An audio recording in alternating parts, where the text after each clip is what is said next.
உங்களுக்கு ஆறுதல் வேணுமா? அணுக வேண்டிய முகவரி பனையூர். துப்புரவு பணியாளர்கள் போராட்டம் நடத்துகிறீங்களா? ஆறுதல் வேணுமா? பனையூர் வந்து ஆறுதல் வாங்கிட்டு போங்க. வெள்ளத்தால் பாதிக்கப்பட்டிருக்கீங்களா? உடனே பனையூர் வாங்க, உங்களுக்கு ஆறுதல் தருவோம். உங்கள் வீட்டில் 41 பேர் செத்து போயிருக்கானா? ஒரு நைட் ட்ராவல் பண்ணி கரூர்லேருந்து சென்னை வா, ஆறுதல் வாங்கிட்டு போயிட்டே இருவாங்க. இது எந்த மாதிரியான அரசியல்? நான் போனால் கூட்டம் மட்டும்தான் வரும், அதனால் நான் போக மாட்டேன். அப்போ நீங்கள் அரசியல் வரக்கூடாதுல்ல. பொது வாழ்க்கைக்குன்னு வந்துட்டால் கூட்டம் வரதான் செய்யும். இப்போ நீங்கள் வந்து கரூருக்கு போகலன்னு ஒன்று கேட்குறீங்கல்ல, கள்ளச்சாராயத்தில் 60க்கும் மேற்பட்ட உயிர்கள் போயிருக்கு. அங்கே முதல்வர் போனாரான்ற கேள்வி வருது. ஆக்சுவலி குடிச்சது தப்பா ரைட்டா? கள்ளச்சாராயம் மிகப்பெரிய தப்பு தான். குடிச்சவங்க நீங்கள் எது காசு கொடுக்கணும்? உங்களுடைய குடும்பத்துக்கு கொடுக்கக்கூடிய நிவாரணம். அப்போ அடுத்த ஒருத்தனுக்கு அதை குடிக்கணும்னு தோணாது. சாம்பிள்ல போய் கரூர்ல இன்னொருத்தர் போய் இறந்துட்டா 20 லட்சம் வரும், நம்மளும் போலான்னு தோணாதா? அதனால தான் இன்னும் கரூருக்கு எடுத்தோம் கௌத்தோன்னு போல. நீங்க பேசும்போது அந்த கருத்து பொறுமை இருந்துச்சு, உங்களுக்கு பதட்டம் ஏற்படுது. கரூர்ல நடந்த ஒரு துயர சம்பவம், அந்த துயர சம்பவத்துக்கு இங்க ஒரு கோர்ட் கேஸ் போட்டீங்க, அதை தாண்டி அப்பீல் போய் சுப்ரீம் கோர்ட்ல வந்து ஒரு இன்டரிம் வெர்டிக்ட் வந்துருச்சு. இன்னைக்கு அந்த கேஸ் இந்தியாவோட ஹையஸ்ட் அத்தாரிட்டியோட சப்ஜுடிஸ். அவங்கள கேட்காம நீங்க செய்ய முடியாது. நான் சொல்றேங்க, இப்ப சிபிஐ விசாரணை வந்து இப்போ வந்து அந்த கேஸ் நடந்திருக்கும் போது அந்த இடத்துல வந்து 2 பேர் மேலே, ஒன்று வந்து ஈவெண்ட் நடத்தினவங்க, இன்னொன்று அந்த ஈவெண்ட்டுக்கு பெர்மிஷன் கொடுத்தவங்க பற்றி இந்த இடத்துல ஒரு பிரச்சனை நடந்திருக்கு, இதில் என்ன ஆக்சிடென்ட் என்ன தவறுகள்னு சிபிஐ இன்வெஸ்டிகேட் பண்ணிட்டு இருப்பாங்க. இந்த இடத்துக்குள்ள அந்த தாவேகாவோ இல்லை அந்த இருந்தக்கூடிய காவல்துறையை இருந்து செயல்பட்டாங்கன்னு எப்படி இருக்கும்னா, அந்த சாட்சிகளோ சந்தர்ப்பங்களோ கலைப்பாங்க அப்படின்னு யாராவது ஒருத்தர் குற்றச்சாட்டு வைக்கிறதுக்கான வாய்ப்பு இருக்கும். இப்போ தாவேகா அங்கே போகிறாங்கன்னு வச்சுக்கோங்களேன், நாளைக்கே நண்பர் சேகோரா வந்து நீங்கள் போய் அங்கே 41 குடும்பங்களை சந்திச்சதுனால, அந்த கட்சி தலைவர் போய் சந்திச்சதுனால அந்த குடும்பங்கள் வந்து இன்ஃப்ளூயன்ஸ் ஆயிட்டாங்க அப்படின்னு நீங்கள் ஒரு குற்றச்சாட்டு வைக்க முகாந்திரம் வரக்கூடாது. அதுக்காக பெர்மிஷனாக காத்திருக்குன்னு சொன்னால் supreme court may take a call that ஒன்று நீ இந்த மாதிரி சந்தி, இல்லை அங்கே போய் சந்தி, இல்லை அங்கே சந்திக்காத, இங்கே சந்தி, இல்லை சந்திக்கவே கூடாது. இந்த கால் எடுக்க வேண்டியது சுப்ரீம் கோர்ட்.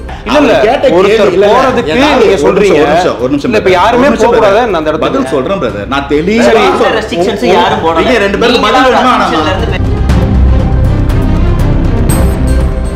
50க்கும் மேற்பட்ட உலக நாடுகளில் 100 கோடிக்கும் அதிகமான ஆகாயம் தமிழ் பார்வையாளர்களுக்கு பேரன்பும் திருநன்றி. ஆகாயம் நேயர்களுக்கு வணக்கம். தாவேகாவினுடைய அந்த கரூர் ரேலிக்கு பிறகாக தாவேகாவினுடைய செயல்பாடுகள் எப்படி இருக்கு, என்னென்ன மாதிரியான சர்ச்சைகள் அவங்க சிக்கியிருக்காங்க, இல்லை சர்ச்சைகள்லேருந்து எப்படி அவங்க வெளியே வந்துட்டு இருக்காங்க, மக்களுடைய ஆதரவு எப்படி இருக்குது அப்படின்றத தொடர்ந்து நம்மளுடைய ஆகாயம் சேனல் மூலமாக பல்வேறு தகவல் நாங்கள் உங்களுக்கு கொடுத்துருக்கோம். இன்னொரு புது முயற்சியாக தாவேகாவினுடைய ஆதரவாளர் ஒருத்தரும் அதுக்கு எதிர்நிலையிலிருந்து பேசக்கூடிய ஒருத்தர் ஒரு ஆரோக்கியமான விவாதம் நடத்தினா எப்படி இருக்கும் அப்படின்றதான் இந்த நிகழ்ச்சி. நம்ம கூட பேசுறதுக்காக தாவேகா ஆதரவாளரும் அரசியல் விமர்சகருமான திரு அனந்த் அஜித் அவர்களும் டிஎன் டோல் மீடியா ஜேர்னலிஸ்ட் ஷேக்வர் அவர்களும் வந்திருக்காங்க. அவங்ககிட்ட தான் பேச போகிறோம். வணக்கம். வணக்கம்.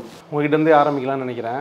நீங்கள் நிறைய செய்திகள் சொல்லியிருக்கீங்க தாவேகாவினுடைய செயல்பாடுகள் எப்படி இருக்குது அப்படின்றதுக்கு பிறகாக போஸ்ட் ஸ்டாம்பீட் அவங்களுடைய ஒர்க்ஸ் இல்லை அவங்க மேற்கொண்ட பணிகள் அதில் ரெக்கவர் ஆகிறதுக்கு எப்படி நீங்கள் பார்க்குறீங்க? அதை என்ன அப்படின்னா, பாதிக்கப்பட்ட மக்களை சென்னைக்கு அழைத்து வந்து அவர் ஆறுதல் சொல்ல போகிறார். உங்களுக்கு ஆறுதல் வேணுமா? அணுக வேண்டிய முகவரி பனையூர். துப்புரவு பணியாளர்கள் போராட்டம் நடத்துகிறீங்களா? ஆறுதல் வேணுமா? பனையூர் வந்து ஆறுதல் வாங்கிட்டு போங்க. வெள்ளத்தால் பாதிக்கப்பட்டிருக்கீங்களா? உடனே பனையூர் வாங்க, உங்களுக்கு ஆறுதல் தருவோம். உங்கள் வீட்டில் 41 பேர் செத்து போயிருக்கானா? ஒரு நைட் ட்ராவல் பண்ணி கரூர்லேருந்து சென்னை வா, ஆறுதல் வாங்கிட்டு போயிட்டே இருவாங்க. இது எந்த மாதிரியான அரசியல்? ஏன் இந்த நரேட்டிவ் என்ன இப்படி? என்ன அடுத்த கட்ட பணிகள் என்ன? நீங்கள் நிதியும் லேட்டாக போகுது, இப்போ அவங்களை இன்னும் அலக்கழிக்கிறது லேட்டாக போயிடுச்சு. அதை நம்மளே வாழ்த்திருக்கோம், இதே ஆகாயம் தமிழில் வாழ்த்துறோன்னு சொல்லியிருக்கோம். இப்போ இந்த அலக்களிக்கிறது எந்த மாதிரியான ஒரு நிலையை உருவாக்கும்? நான் போனால் கூட்டம் மட்டும்தான் வரும், அதனால நான் போக மாட்டேன். அவர் ஒரு பெரிய அப்போ நீங்கள் அரசியல் வரக்கூடாதுல்ல. பொது வாழ்க்கைக்குன்னு வந்துட்டால் கூட்டம் வரதான் செய்யும். அப்போ நீங்கள் அதை எதிர்கொண்டு தான் ஆகணும். இப்போ கட்சியை நீங்கள் ஒரு கட்டுப்பாட்டுக்குள்ளே வைக்கணும். மாவட்ட செயலாளர் நீங்கள் எல்லாருமே ஒன்று இருங்க, பகுதி செயலாளர் எல்லோரும் கட்டுப்படுத்துங்க, இந்த மாதிரி கூட்டம் இருக்கும் அப்படின்னு கட்டுப்படுத்தி ஆகணும். 1.5 வருஷம் ஆயிடுச்சு. இப்போவும் நான் வந்தால் கூட்டம் வரும், நான் வரமாட்டேன், நீங்கள் வாங்க அப்படின்றது எந்த மாதிரியான நெரேட்டிவை நீங்கள் செட் பண்ண விரும்புகிறீங்க? இது எதிர்காலத்தில் எந்த அரசியல் மாற்றத்தை கொடுக்கும்னு நினைக்கிறீங்க? நீங்கள் மக்களோட மக்களாக இருக்கீங்களா இல்லை என்னவா இருக்கீங்க? நம்ம அவங்க தரப்பு நேரத்தை கேட்டுடலாம். அனந்தஜித், நீங்கள் சொல்லுங்கள், நேரில் போய் பார்க்கறதுக்கு சந்திக்கிறதுக்கு என்ன சிக்கல், இல்லை ஏன் தாமதம்? துப்புரவு பணியாளர்களை அடித்தாங்கன்னா அதுக்கு கூப்பிட்டு ஆதரவு தெரிவித்தார் விஜய் சார் பனையூரில். அடித்த கட்சி என்ன பண்ணிட்டு இருந்தது? அடிக்கும்போது திமுக முதல்வரோ துணை முதல்வரோ கூலி படத்துக்கு போய் ரிவ்யூ பண்ணிட்டு இருந்தாங்க. அந்த படத்தில் உட்காந்து ரிவ்யூ பண்ணிட்டு படம் நல்லா இருந்தது போய் பாருங்க அப்படின்னு உதயநிதி ஸ்டாலின் அவர்கள் ட்வீட் போட்டிருக்காரு. அந்த படக்குழுவோட நின்று முதல்வர் அவர்கள் ஃபோட்டோ போட்டிருக்காரு. அதுக்கு பனையூரில் கூப்பிட்டு பேசுறது எவ்வளோ ஃபார் பெட்டர். நான் அது போதும்னு சொல்லலை, ஆனால் இதை கன்சிடர் பண்ணுங்க. ஒரு பக்கம் கம்யூனிஸ்ட் மாநாடு நடக்குது, என் பெயர் ஸ்டாலின், நானும் ஒரு கம்யூனிஸ்ட் அப்படின்னு சொல்கிறார் முதல்வர். இந்த பக்கம் கம்யூனிஸ்ட் தோழர்களோட ஆதரவோடு நடக்கிற ஒரு போராட்டம். அன்றைக்கி நைட்டு நடந்த அவலம் என்னன்னு உங்களுக்கு ஞாபகம் இருக்கும். பெண்கள் கர்ப்பிணிகள் என்றும் பாராமல் போலீஸ் அவங்களை அடித்து ஒரு பஸ்ஸில் ஏற்றி கொண்டு போய் எங்கே அடைச்சி வச்சாங்கன்னு அடுத்த சாயங்காலம் வரைக்கும் தெரியாது. அவங்களுக்கு ஆதரவாக கூட நின்றிருந்த பெண் வழக்கறிஞர்கள், கம்யூனிஸ்ட் தோழர்கள் எந்த அளவுக்கு வந்து போலீஸ் அட்ராசிட்டி அங்கே இருந்ததுன்னு அன்றைக்கி நைட்டு பார்த்தோம். ஜல்லிக்கட்டில் 2017 வாங்கின அடிக்கும் நான் வாங்கின அடிக்கும் இங்கே இவங்க வாங்கின அடிக்கும் என்ன பெரிய வித்தியாசம்? இல்லை இங்கே போகலன்னு நீங்கள் பதில் சொல்கிறீங்களா கேட்குறீங்க. வரேன் அந்த இடத்துக்கு நான் வரேன். என்னோட இந்த முதல் கருத்தை நான் சொல்லிடுறேன். இப்போ நீங்கள் வந்து கரூருக்கு போகலன்னு ஒன்று கேட்குறீங்கல்ல, கள்ளச்சாராயத்தை இந்த அரசாங்கத்தில் எவ்வளோ நியூஸ் நம்ம ரீசெண்டாக பார்த்தோன்னு தெரியல. என்னோட வயசுக்கு நான் இந்த கடந்த 15 வருஷத்தில் அதெல்லாம் பார்க்கல. இன்றைக்கி கள்ளச்சாராயம் நடமாடுது, ட்ரக்ஸ் நடமாடுது. கள்ளச்சாராயத்தில் 60க்கும் மேற்பட்ட உயிர்கள் போயிருக்கு. அங்கே முதல்வர் போனாரான்ற கேள்வி வருது. போல அந்த இடத்துல குடிச்சவனை ஆக்சுவலி குடிச்சது தப்பா ரைட்டா? கள்ளச்சாராயம் மிகப்பெரிய தப்பு தான். குடிச்சவனுக்கு நீங்கள் எது காசு கொடுக்கணும்? ஒரு ஸ்டாம்பீடு, செத்தவனுக்கு இழப்பீடு கொடுக்கலாம். தெரிஞ்சே கள்ளச்சாராயத்தை குடிச்ச செத்தவனுக்கு நமக்கு காசு கொடுக்குறோம். இல்லை அது வந்து அவங்களுடைய குடும்பத்துக்கு கொடுக்கக்கூடிய நிவாரணம். அப்போ அடுத்த ஒருத்தனுக்கு அதை குடிக்கணும்னு தோணுமா தோணாதா? நம்ம செத்தாலும் வரல குடும்பத்துக்கு காசு வரும்னு தோணுமா தோணாதா? அந்த இடத்துல முதல்வர் போல குடிச்சவங்க அது வித்தவனுக்கு தண்டனை வரல. ஒருவேளை இப்போ இந்த ஸ்டாம்பீடுக்கு நிவாரணம் கொடுத்தா திரும்ப அது மாதிரி ஸ்டாம்பேட்ல போய் கரூர்ல இன்னொருத்தர் போய் இறந்துட்டா 20 லட்சம் வரும் நம்மளும் போலான்னு தோணுமா தோணாதா? அதனால தான் இன்னும் கரூருக்கு எடுத்தோம் கௌத்தோன்னு போல. நான் அந்த இடத்துக்கு வந்துடுறேன் பிரதர். அதுக்கு முன்னாடி நான் இதெல்லாம் சொல்லணும்ல. 4 வருஷ கதை ஒன்று இருக்கு. அப்ப நடக்கணும். அந்த 4 வருஷம் நீங்க பேசும்போது அந்த கருத்தை சொல்லி இருந்துச்சு. உங்களுக்கு பதட்டம் ஏற்படுது. நீங்க சொல்லுங்க. அந்த பதட்டம் எனக்கு புரியுது. அந்த பதட்டம் சொல்லி என் கருத்தை சொல்லுங்க. நடக்கணும் உங்களுக்கு தெரியும். இன்னொரு கதை ஒன்று சொல்றேன். இது வந்து இந்த வரைக்கும் உங்களுக்கு தெரிஞ்ச கதையா இருக்கும். இன்னொரு கதை ஒன்று இருக்கு. பெற்றோரை கொண்டாடுவோம்னு ஒரு நிகழ்ச்சி ஒன்று பண்ணார் முதல்வர். அந்த நிகழ்ச்சிக்கு வந்து அங்கங்க இருக்க ஊர் பகுதியில் இருக்கிற மக்களை டாடா ஏஸ்ல ஏற்றிட்டு போகிறாங்க. திமுக கூட்டம் அது. ஆக்சுவலி கவர்மெண்ட்டோட கூட்டம். அந்த கூட்டத்துக்கு ஒரு இடத்துல டாடா ஏஸ் உருண்டு பிரிட்ஜ் மேலேருந்து ஒருத்தர் இறந்துட்டார். சில பேப்பர்ஸில் வந்து 3 பேர் இறந்துட்டாங்கன்னு சொல்கிறாங்க. அவங்களுக்கு இழப்பீடும் வழங்கப்படலை. எந்த ஒரு அமைச்சரோ கட்சி நிர்வாகியோட போய் நேரில் பார்க்கவும் இல்லை. மக்களை இந்த மாதிரி ஒரு கூட்டத்தில் இந்த ஆடெல்லாம் கொண்டு போவாங்கள்ல தீபாவளி டைமில் ஒரு இடத்துக்கு இன்னொருத்துக்கு இந்த வெட்டி விருந்து படுறது, அந்த மாதிரி மக்களை கூட்டு போய் டாடா ஏஸ் ஆக்சிடென்ட் ஆகி உருண்டு குறைஞ்சது ஒருத்தர் இறந்துருக்காரு. 3 பேர் வரைக்கும் இறந்துருக்க வாய்ப்பு இருக்குன்னு சொல்றாங்க. அதுக்கு யாரும் ஸ்டெப் எடுக்கல. இத்தனைக்கு அவர் வந்து எந்த கூட்டத்துக்கு வந்திருக்காரு? முதல்வர் பங்கெடுத்த ஒரு கூட்டத்துக்கான நிவாரணமும் இல்லை, எதுவுமே கிடையாது. போய் வெரிஃபை பண்ணி பாருங்க, ஒண்ணுமே கிடையாது. நான் குற்றச்சாட்டா இங்க வைக்கிறேன். இதெல்லாம் நம்ம கண்ணுக்கு தெரிய மாட்டேங்குது. கரூர்ல நடந்த ஒரு துயர சம்பவம். அந்த துயர சம்பவத்துக்கு இங்க ஒரு கோர்ட் கேஸ் போட்டீங்க. அதை தாண்டி அப்பீல் போய் சுப்ரீம் கோர்ட்ல வந்து ஒரு இன்டரிம் வெர்டிக்ட் வந்துருச்சு. இன்னைக்கு அந்த கேஸ் இந்தியாவோட ஹையஸ்ட் அத்தாரிட்டியோட சப்ஜுடிஸ். அவங்கள கேட்காம நீங்க ஒன்று செய்ய முடியாது. இந்த இடத்துல வந்து இது ஒரு பெரிய ஆக்சிடென்ட் யாருக்கும் மாற்று கருத்து இல்லை. ஆனால் அதுக்குள்ள ஒரு சதி இருக்குமோ அப்படின்ற ஒரு கேள்வி வந்திருக்கு. எல்லார் மனசுல வந்துருச்சு. இல்லை எல்லார் மனசுலும் பொதுப்படையா சுப்ரீம் கோர்ட் சொன்னா நம்ம எல்லாரும் அதுக்கு கட்டுப்பட்டோம். சுப்ரீம் கோர்ட் அந்த மாறுபடுவாரு. சுப்ரீம் கோர்ட்ல இருந்து மாறுபட போறீங்களா? நீ பதறாம பேசுங்க. இல்ல சுப்ரீம் கோர்ட் வந்து மாறுபடுறத பத்தி யாரும் பேசலீங்க. சுப்ரீம் கோர்ட்டினுடைய கருத்தை பேசல. சுப்ரீம் கோர்ட் எதுக்கு சிபிஐ போட்டுருக்குன்னு சொல்ல முடியும்? இல்ல சுப்ரீம் கோர்ட்டினுடைய கருத்தை அதுல வந்து கேஸ் இனிஷியேட் பண்ணாங்க. சுப்ரீம் கோர்ட் போட்டுருக்காங்க. அதுல இருந்து யாரும் மாறுபடல. அப்படி இல்ல. நீங்க என்ன சொல்றீங்க அப்படின்னா சுப்ரீம் கோர்ட்டே நீங்க ஏத்து பேசுறீங்களா? அந்த ஆங்கிள் கேட்கல. நான் என்ன கேட்கறேன், கான்ஸ்பிரசி இருக்குன்னு இவர் நம்புறாரா? அவர் எதிர்த்தரப்புல இருக்காரு. நான் உங்களை கேட்கறேன், நீங்க நம்புறீங்களா இல்லைன்றது ரெண்டாவது. நான் என்ன உங்களை கேட்கறேன்னா, இங்க வந்து ஒரு எஸ்ஐடி போட்டதாகவோ இல்லைனா வந்து இன்னொரு சுப்ரீம் கோர்ட் வந்து சிபிஐ தலைமையில் ஒரு எஸ்ஐடி போட்டு அதற்கான ஒரு இன்வெஸ்டிகேஷன் பேனலையும் அதுக்கான ஒரு சூப்பர்வைசிங் கமிட்டி ஒரு 3 ஜட்ஜு ரிட்டையர்ட் ஜட்ஜ் அடங்க கமிட்டி கொடுத்துருக்காங்க இல்லையா? எதுக்கு இது மாதிரி ஒன்று கொடுக்க போகிறாங்க? அங்கே ஏதாவது இருக்கா, ஏதாவது தப்பு நடந்திருக்கா, தவறு நடந்திருக்கான்ற ஒரு சந்தேகத்தின் பேரில் தானே. அந்த சந்தேகத்தை தான் நான் சொல்கிறேன். நான் யாரையும் குற்றம் சாட்டலை. அப்போ அந்த இடத்துல ஒரு பிரச்சனை இருக்கும்போது இப்போ நீங்கள் இந்த இடத்துலேருந்து அதில் சம்மந்தப்பட்டவங்க யார் யார்? தமிழக பாதுகாப்பு கொடுக்க வேண்டிய தமிழக காவல்துறை, ஈவெண்ட் நடத்தின தமிழக வெற்றி கழகம். இந்த இடத்துல அந்த தமிழக காவல்துறையை சேர்ந்தவங்கள சஸ்பென்ஷன் கூட பண்ணாமல் ஒரு இடத்துல ஒரு தவறு நடந்துச்சு. கான்ஸ்டியூஷனோட முதல் அடிநாதம் என்னங்க? இந்த இடத்துல வாழக்கூடிய எல்லா மக்களுக்கும் லைஃப் அண்ட் லிபர்ட்டி கொடுக்கணும். உயிரை பாதுகாக்கணும், உடமையை பாதுகாக்கணும். அதை பாதுகாக்க தவறுச்சுன்னா அந்த சட்டத்தை கேள்வி கேட்கணும். இதுதான் ஃபண்டமெண்டல் ரைட்ஸ். அந்த இடத்துல பாதிக்கப்படும் போது அந்த இடத்துல பெர்மிஷன் கொடுத்தவரோ, அந்த இடத்துல பெர்மிஷன் கொடுத்ததே வந்து ஒரு தப்பு. ஏன்னா அந்த இடம் இது மாதிரி கூட்டம் நடத்த தகுதி இல்லாத ஒரு இடம்னு 2023 வந்து அஇஅதிமுக எழுதி கொடுத்துருக்காங்க. அப்போ அந்த இடத்துல பெர்மிஷன் கொடுத்தவங்களையோ, அந்த ஈவெண்ட் நடந்த இடத்தோட இன்ஸ்பெக்டரையோ, அந்த மாவட்டத்தோட எஸ்பியோ கலெக்டரையோ சஸ்பெண்ட் பண்ணியிருக்கணும். இது தார்மீகமான ஒரு வேலை. நம்ம அதை பண்ணல. நடைமுறை சிக்கல்கள் அங்க போல அப்படி இல்லை. சுப்ரீம் கோர்ட் கிட்ட பெர்மிஷன் கேட்கப்பட்டிருக்கு. சுப்ரீம் கோர்ட் என்ன டைரக்ஷன் கொடுக்குதோ அதுபடி செயல்படும். இன்னைக்கு நீங்க வந்து கரூர் இன்சிடென்ட் ஒரு கொடூர நாளையும் அவ்வளோ பெரிய பெருந்துயரையும் மற்ற ஈவெண்ட்டை நீங்கள் கணக்கு எடுக்கிறீங்க பாருங்க. இன்னைக்கு போகிற போக்கில் நண்பர் சொன்னார், வெள்ளம் வந்துதா பனையூர் போனால் ஆதரவு கிடைக்கும்னு. வெள்ளம் வர்றது எப்போ நிற்கும்? 4000 கோடி 5000 போட்டு செலவு பண்ணிட்டோம், 5000 கோடி போட்டு செலவு பண்ணிட்டோம், இன்னும் மழையே ஆரம்பிக்கல. நமக்கு மழை நவம்பர் டிசம்பரில், அக்டோபர்லேயே தண்ணி நிற்கிது. இப்போவே நம்ம வந்து நிவாரணம் கொடுக்குற நிலைமைக்கு வந்துட்டோம். கேட்டலாம் அவர்கிட்ட. நீங்கள் இவருடைய குற்றச்சாட்டு எப்படி பார்க்குறீங்க? ஃபஸ்ட்டு நான் ஆரம்பத்துலேருந்து வரேன். திமுக இந்த துப்புரவு பணியாளர்கள் போராட்டத்தில் கையாண்ட விதம் சரியாக தவறா அவங்களுக்கு முட்டு கொடுக்கறலாம் ஏன் வேலை கிடையாது. இந்த துப்புரவு பணியாளர்கள் நியமனம் பண்ணது யார்? எந்த ஆட்சியில் நடந்துச்சு? சரி, அதிமுக நீங்கள் அந்த ப்ராஸ்பெக்டிவ்ஸில் நீங்கள் பேச வேணாம். இந்த துப்புரவு பணியாளர் போராட்டத்தில் அதிமுக என்ன ரோல் பண்ணுச்சு? ஏன் அவங்கள கேள்வி கேட்கல? அவங்க நான் ஆட்சிக்கு வந்தால் நான் மாற்றி தரேன்னு ஏதாவது சொன்னாங்களா? அவர் சுற்றுப்பயணம் போயிட்டார், இங்கே போராட்டம் நடந்து சுற்றுப்பயணம் போயிட்டார். சரி, அவங்க போயிட்டாங்க. இரவு பகலாக நீங்கள் அன்றைக்கி தடியடி நடக்குது. அடுத்த நாள் மறுபடியும் போராட்டம் நடத்துகிறாங்க. தாவேக்கா யாரும் போய் போராட்டத்துக்கு ஆர்ப்பாட்டத்துக்கு எதுவும் கூடுதலாக நின்று கைது பண்ண மாதிரி சிக்கல் என்ன சொல்கிறாங்க? அதாவது அந்த போராட்டத்தில் அரசு பேச்சுவார்த்தை நடக்குது. இல்ல நீங்க அந்த பேச்சுவார்த்தை அங்க ஒரு கூட்டம் கூட்டி அங்க இன்னொரு பிரச்சனை ஆகக்கூடாதுன்றது அவங்க செல்ல பார்க்க தானே செய்வாங்க. விஜய் நான் போராட்டத்துக்கு வர சொல்லலை. தாவேக்காவோட மற்ற 2ஆம் கட்ட தலைவர்கள் போகட்டும். நாம் என்ன கேட்குறோம், இது ஒரு பக்கம் இருக்கட்டும். நீங்கள் அலிகேஷனை எல்லா சைடு வைக்கணும்ல. திடீர்னு துப்புரவு பணியாளர் போடுறதுக்கு பாஜக மேலே என்ன அக்கறை? நாளையிலேருந்து வீட்டுக்குள்ளே விட்டுருவாங்களா? பார்ப்பனியர்கள் துப்புரவு பணியாளர் வாப்பா நான் உனக்காக நேற்று போராட்டம் நடத்தின வாப்பான்னு வீட்டுக்குள்ளே விட்டுருவாங்களா? பார்ப்பான்ல. திடீர் இவன் ஏன் எனக்கு ஆறுதல் தரான் அப்படின்னு ஒரு கேள்வி வரல. 2வது, திமுகவோட கூட்டத்துக்கு சின்னையான போய் விழுந்துச்சு அப்படிங்கிறாரு. இந்த மாதிரியான விபத்துகள் எல்லா கட்சியிலும் நடக்கும். அதுக்கு தாவேக்காவும் ஒன்றும் விதிவிலக்கு இல்லை. விக்கிரவாண்டி மாநாட்டில் நடந்துச்சு. நீங்கள் என்ன பண்ணீங்க? ஆக்சிடென்ட் நடந்துச்சா இல்லையா? போயிட்டு வரவனுக்கு ஆக்சிடென்ட் நடந்துச்சுல. விக்கிரவாண்டி மாநாட்டில் மூச்சுத்திணறல் ஏற்பட்டுச்சா இல்லையா? தண்ணி பிரச்சனை ஏற்பட்டுச்சா இல்லையா? அடுத்து அப்படியே இதுக்கு வருவோம். மதுரை மாநாட்டில் நடந்துச்சா இல்லையா? இது ஒரு நிகழ்வு. இது கட்சிக்குள்ளே வந்து இதில் நடக்கிறதெல்லாம் ஒன்று. இங்கே நடக்கிறது மட்டும் நான் கரூரில் நடந்துருச்சு அதனால் நீ ஏன் அதை பேசலை அப்படிங்கிற வரக்கூடாது. இதுக்கு முன்னாடி இது அதிமுகவிலையும் நடந்திருக்கு. அதிமுகவில் மதுரை மாநாடுகள் நடக்கலையா? எவ்வளோ உணவுகள் வேஸ்ட் ஆச்சு, 8-14 பேர் இறந்தாங்க. அவங்க அந்த தவறுகளை திருத்திக்கிட்டு வர்ற மாதிரி தாவேக்காவுக்கு ஒரு வாய்ப்பு இருக்குது தானே. அப்படின்னா தாவேக்காவும் அவங்களோட தப்புலேருந்து கற்றுக்கிட்டு திரும்ப விக்கிரவாண்டி மாநாடு நவம்பரில் நடக்குது. கரெக்டாக நவம்பர் தான் நினைக்கிறேன். போன வருஷம் அக்டோபர் நடக்குது. சாரி, அடுத்ததா அந்த இடத்துல பல சொதப்புகள் நடக்குது. உடனே சரி பண்ணலை. ரோட் ஷோ நடக்குது கோயம்புத்தூரில். எல்லா பொருளும் சேதமடையுது. சரி, இதுக்கப்புறம் நம்ம வந்து முறைப்படுத்தணும். பண்ணலை. ஒரு ஆர்ப்பாட்டம் நடக்குது சென்னையில். அந்த தெருவே சூறையாடப்பட்டுச்சு. நீங்கள் ஏதாவது ஒரு கட்சியோட ஆர்ப்பாட்டத்தை காட்டுங்க இப்படி நடந்துச்சு அப்படின்னு. எதுவும் பண்ணலை.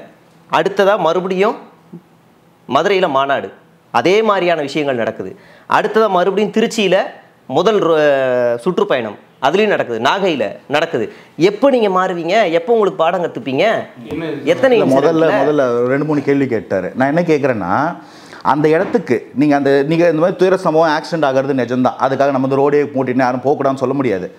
அந்த இடத்துக்கோ நீங்கள் வந்து கள்ளச்சாராய மரணங்களுக்கோ என்ன பண்ணோன்ற கேள்வி எனக்கு வருது. அப்போது கரூர் துயரத்துக்கு மட்டும் அந்த இடத்துல ஒரு பெரும் துயரங்க. அது யாருமே எதிர்பார்க்க மாட்டோம். அந்த இடத்துல இப்படி ஒன்று நடக்கும்னா ரியாக்ட் பண்ணுறதுக்கே யாருக்கும் டைம் எடுக்கும். அரசு இயந்திரம் செயல்படும், அதுதான் அதோட ஸ்பெஷாலிட்டி. அந்த இடத்துல வந்து யாரோ ஒருத்தரோட பெயர் ஒட்டிய பாட்டில்கள், தண்ணீர் பாட்டில்கள், ஒரு கட்சி கொடி போட்ட ஆம்புலன்சஸ், இது வர்றது வந்து இது சேவை மனப்பான்மையா, ஆல்ரெடி ப்ரிப்பேர்ட்னஸா, இல்ல விளம்பரம் தேடும் விதையா? இதுக்கு என்ன பதில் சொல்லுவீங்க? சரி, இப்போ நான் என்ன கேட்குறேன், இந்த அலிகேஷனை ஏன் பொதுச் செயலாளரோ ஆதவ் அர்ஜுனாவோ, நான் அலிகேஷன் வைக்கல, நான் கேட்கறது அலிகேஷன் நீங்க சொன்னது கொடி போட்டு வருது இல்லையா, தண்ணி இருக்கட்டும்ன்றேன். ஏன் இந்த அலிகேஷனை ஸ்டாம்பர்ட் நடந்த அடுத்த நாள் செந்தில் பாலாஜி சில அதிகாரிகள்லாம் ஒரு ப்ரெஸ் மீட் கொடுக்குறாங்கல்ல, அதுக்கு அடுத்த நாள் இன்னும் இன்னைக்கு டேட்டு கூட வச்சுக்கோங்க, இன்னையிலேருந்து கூட நீங்கள் உங்களுக்கு ஒன்று சொல்கிறேன், கட்சிக்குள்ளே போயிட்டு இவங்க இந்த மாதிரி அலிகேஷன் வைக்கிறாங்க, நம்ம பஸ்ஸு டைமிங் இந்த டைமிங் உள்ளே வருது, நம்ம பஸ்ஸில் இவ்வளோ ட்ரோன் இருக்குது, இவ்வளோ கேமரா இருக்குது, இந்த டைம்ல இருந்து நம்ம வந்து எங்களை வந்து எந்த டிஎஸ்பி அணுகலன்னு ஒரு ஃபுட்டேஜை போடுங்க. இதை ஏன் அபிஷியல்ஸ் பேச மாட்டாங்கன்னு கேக்குறேன். அதங்க நீங்க ஒன்னு சொன்னீங்க இங்க துப்புரவு பணியாளர்களை அடிச்சு விரட்டினதுக்கு நான் திமுகவுக்கு முட்டு கொடுக்கறதுக்கு வரலன்னு. அதே பதில் நான் சொல்றேன், நான் தாவேகா கட்சியில இல்ல. சரி, தாவேகாவோட ஆபீஸ் பேரர்ஸ் கிட்ட போய் பேசுற தகுதியோ இல்ல எனக்கு அந்த வாய்ப்போ கிடையாது. நான் உங்களை கேட்கிறேன், ஒத்துக்கிறீங்களா? நான் உங்களை கேட்கிறேன். அந்த இடத்துல அது வந்து நியூஸ்ல வந்ததுங்க, நம்ம பார்த்தோம். அந்த இடத்துல அந்த ஆம்புலன்சஸ் போகும்போது அந்த போட்டோஸ் அந்த கொடியோட இருந்ததை பார்த்தோம். அப்படிதான் அது வந்து இல்லைன்னா அதுக்கு கவுண்டர் கிளாரிஃபிகேஷன் அரசாங்கம் கொடுத்துருக்கா? இது வந்து பொய், இது வந்து பொய் பரப்புறேன்னு சொல்லியிருக்கா? நான் ஒரு சாமானியன் சென்னையில் உட்காந்து பார்க்குறேன், என் கண்ணுக்கு அது தெரியுது. அது உண்மையா பொய்யா விளக்க வேண்டியது யாரு? நீங்க ஒரு போன கேள்வியிலையும் ஒன்று சொல்றீங்க, என்னன்னா நீதிபதியே சொல்லிட்டாரு, சுப்ரீம் கோர்ட்டே சுப்ரீம் கோர்ட் நீதிபதியை விமர்சிக்கல, சுப்ரீம் கோர்ட்டோட தீர்ப்பு நம்ம விமர்சிக்கிறோம். சரிங்களா? ஏன்னா சமீபத்துல சென்னையில கேள்வி வந்து நான் இன்னும் கொஞ்சம் ரிஃபைன் பண்ணேன். சுப்ரீம் கோர்ட் வந்த வெர்டிக்ட்ல எந்த பாயிண்ட் நீங்க கேள்வி கேக்குறீங்கன்னு கேக்குறேன் சொல்றேன். அதாவது இந்த தீர்ப்புல நீங்க சதி இருக்கான்ற அந்த டிபேட்டுக்குள்ளே நம்ம போகல. நாம என்ன கேட்குறோன்னா இதில் சதி இருக்குது இல்லைங்கிறதெல்லாம் சிபிஐ விசாரிக்கிட்டோம். நாம அந்த முதல் கேள்வியை சிபிஐ எதிர்த்தது யாரு? திமுக. சிபிஐ வந்து திமுக எதிர்த்திருக்காங்க. இப்போ இந்த தீர்ப்பு கொடுக்கும்போது இதுல இந்த மாதிரி யார் எதிர்த்தாங்க நீங்க சொல்றீங்க? பொத்தாம் பொதுவாவே சிபிஐனாலே பாஜகவோட கைப்பாவை எல்லாரும் யார் இல்ல. இங்க வந்து நான் சொல்லட்டுங்களா? நான் சொல்றேன். ப்ரூஃப் கேட்டீங்கல்ல, நான் சொல்றேன். இந்த வார்த்தை சொல்லியிருக்காங்களா திமுக அதிமுக? சிபிஐனாலே பாஜகவோட கைப்பாவை, அவங்ககிட்ட இந்த வழக்கு போக கூடாதுன்னு சொல்லியிருக்காங்க. இதுல இதுக்கு முன்னாடி அஜித் குமார் கேஸ்ல சிபிஐக்கு வந்து திமுக அரசாங்கம் அதை வந்து டைரக்ட் பண்ணும்போது தாவேக்கா அதை சொல்லிருக்காங்க. சிபிஐ கிட்ட போனா சிபிஐ பண்ணி ஒளிஞ்சிக்கலாமான்ற கேள்வி கேட்டிருக்காங்க. யாரு? தாவேக்கா. விஜய் சார் நீங்க சொன்னீங்களா இந்த சிவானந்தா சாலையில் நடந்த போராட்டம், அங்க இந்த சிபிஐ கிட்ட கொடுத்துட்டு ஒளிஞ்சிக்கலாமான்னு கேட்டாங்க. இன்னைக்கு இந்த சிபிஐ விசாரணை தாவேக்கா கேட்கல. தாவேக்கா கேட்டது சுப்ரீம் கோர்ட் மானிட்டர்ட் இன்வெஸ்டிகேஷன். அதுல சுப்ரீம் கோர்ட் எடுக்கிற கால் சிபிஐ கூட 2 ஐபிஎஸ் அதிகாரி அடங்கிய எஸ்ஐடி பாயிண்ட் வந்துட்டீங்க. சிபிஐ தாவேக்கா கேட்கல. சரி, சிபிஐ கேட்டது யாரு? சிபிஐ அவங்க கொடுத்த டைரக்ஷனுங்க. சிபிஐ கேட்டது யாரு? அதுக்காக வழக்கு போடப்பட்டாங்க. ஆமா, எப்ப சொல்லவா குட்கா ஊழல் 2017 இந்த வழக்குல கேக்குறீங்க. நான் எல்லாத்தையுமே சொல்றேன். விவாதமே நீங்க அப்ப கேக்குறீங்க. நீங்க அப்படி இல்ல, நீங்க அப்ப கேக்குறீங்க. இல்ல சார், அவங்க இந்த பர்టిక్యులர் வழக்குல சிபிஐ கொடுத்தது யாருன்னு கேக்குறாங்க. நான் என் கேள்வி புரியுது, நான் என் பதில் புரிஞ்சுக்கங்க. கள்ளக்குறிச்சியில மரணம் விட்டுருங்க, டாடா ஏஸ்ல விழுந்தாங்க விட்டுருங்க, கரூரை பத்தி மட்டும் பேசுவோம். கரூர் சிபிஐ விசாரிச்சிருக்கு. எல்லா கேள்விக்கும் எதிர்கேள்வி பதிலா இருக்கு. நீங்க சொல்றது பறந்துபட்டு எல்லா கட்சியும் ஒரு காலகட்டத்துல சிபிஐ விசாரணை கேட்டிருக்காங்க, எதிர்த்திருக்காங்க. சுப்ரீம் கோர்ட் ஒரு நேரம் கொண்டாடுறாங்க, ஒரு நேரம் கேள்வி கேட்கறாங்க. அவர் கேட்கறது என்னன்னா, இந்த பர்టిక్యులர் கேஸுக்கு முன்னாடி நீங்க எதிர்த்து பேசுறீங்க, திரும்ப இந்த பர்టిక్యులர் கேஸ் வந்ததுக்கு அப்புறம் நீங்க அக்செப்ட் பண்ணிக்கிறீங்களா? யாரு கேட்டது? இது பேர் அக்செப்டன்ஸ் இல்ல. நம்ம ஒரு முறையிடுறோம். சுப்ரீம் கோர்ட்ல ஒரு ப்ளீ இங்க இருந்து அப்பீலேட்ல சுப்ரீம் கோர்ட் போகுது. சுப்ரீம் கோர்ட் நீதிபதிகள் இந்த மாதிரி ஒரு தீர்ப்பை கொடுக்கும்போது இது எனக்கு வேணாம் நம்ம சொல்ல முடியாது. விசாரணை நான் நடத்தணும். நம்ம யாரை நீதி கேட்கிறோம்? சுப்ரீம் கோர்ட்டை நீதி கேட்கிறோம். நீதி விசாரணை சுப்ரீம் கோர்ட் என்ன பண்றாங்க, எனக்கு அதுல ஒரு கிளாரிட்டி வேணும், நீ விசாரிச்சு சொல்லுன்னு சிபிஐ அனுப்புறாங்க. இவன் அனுப்பாத அவன் அனுப்ப நம்ம சொல்ல முடியுமா? சொல்ல முடியும். மேல்முறையீடு எதுக்கு ஆப்ஷன் இருக்கு? நீங்க போடுங்க. உங்களுக்கு நம்பிக்கை இல்ல, நீங்க போடுங்க. எதுக்கு அதுல மேல்முறையீடு? நான் சொல்றேங்க, இப்ப சிபிஐ விசாரணை வந்து நாளைக்கு சிபிஐ விசாரணை வந்து அந்த விசாரணை போக்கு சரியில்லை, இல்ல இந்த விசாரணை பண்ண மேண்டேட் சரியில்லை, அதுல தீர்ப்பு எங்களுக்கு தப்பா வந்ததுன்னா, இல்லங்க எங்களுக்கு இந்த தீர்ப்புலயோ இந்த விசாரணையில நம்பிக்கை இல்ல, நீங்க வேற விசாரணை போடுங்கன்னு அப்ப கேட்கலாம். போடும் போதே எந்த முகாந்திரத்தை வச்சுட்டு வேணாம்னு சொல்றீங்க? Super point. எஸ்ஐடி போடும் போதே எந்த முகாந்திரத்தை வச்சு எதிர்த்தீங்க? சொல்லட்டுமா?